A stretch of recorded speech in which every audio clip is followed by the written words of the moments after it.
সরকারি যে ব্যবস্থা প্রশাসন তাতে কিছু বলার নেই, চলছে। সরকার তার মনের মতো করে করছে, ইচ্ছা করে। প্রতি 6 মাসে একবার আইএস আইপিএসদের পুরোপুরি পাল্টে দেওয়া হয়। কেন হয়, কী ব্যাপার, সেটা কেউ জানে না। তাতে তো ওরা প্রশাসনিক ব্যবস্থা শোধরাচ্ছে না। আজ দিল্লিতে বৈঠক এসআইআর নিয়ে। এসআইআর চলছে, পশ্চিমবাংলা নিয়েই এসআইআর নিয়ে চিন্তা, সারা দেশে হচ্ছে, কোনো চিন্তা নেই।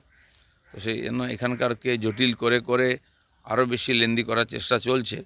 ইলেকশন কমিশন পুরোপুরি চেষ্টা করছে যাতে এটা ঠিক হয়, কিন্তু সরকার, রাজ্য সরকার যদি সহযোগিতা না করে ঠিক সময় আর ঠিকভাবে শেষ করা তো মুশকিল আছে।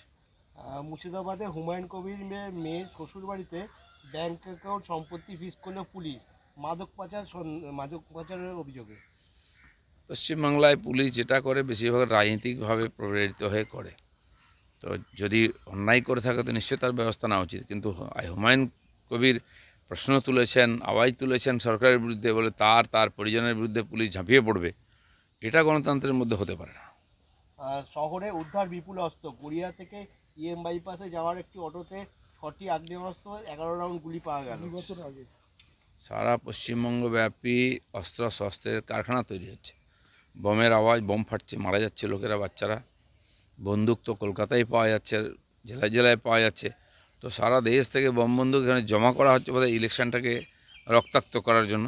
সেজন্য সরকারের উপরে তো ভরসা কম আছে।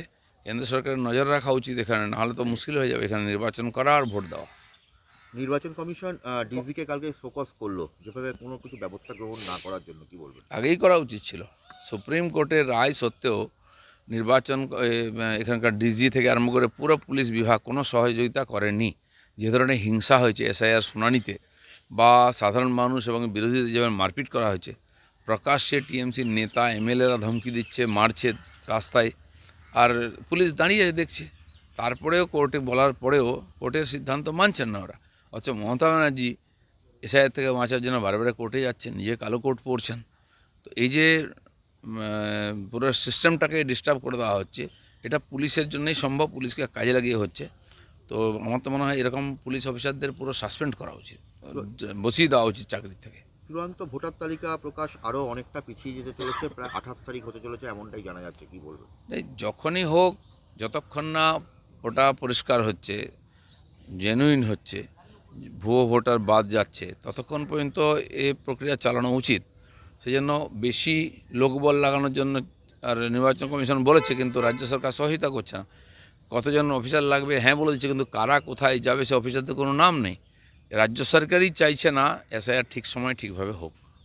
গতকাল রাতে রাজারহাটের বিএলওর অফিসে চুরি এবং কাগজপত্র তছরূপ করা হয়েছে। সবই হবে, আমরা জানি অনেক জায়গায় পঞ্চায়েত অফিস জ্বালিয়ে দেওয়া হয়, অন্যান্য অফিসে আগুন লাগিয়ে দেওয়া হয় যাতে তথ্য সব চুরি হয়ে যায়।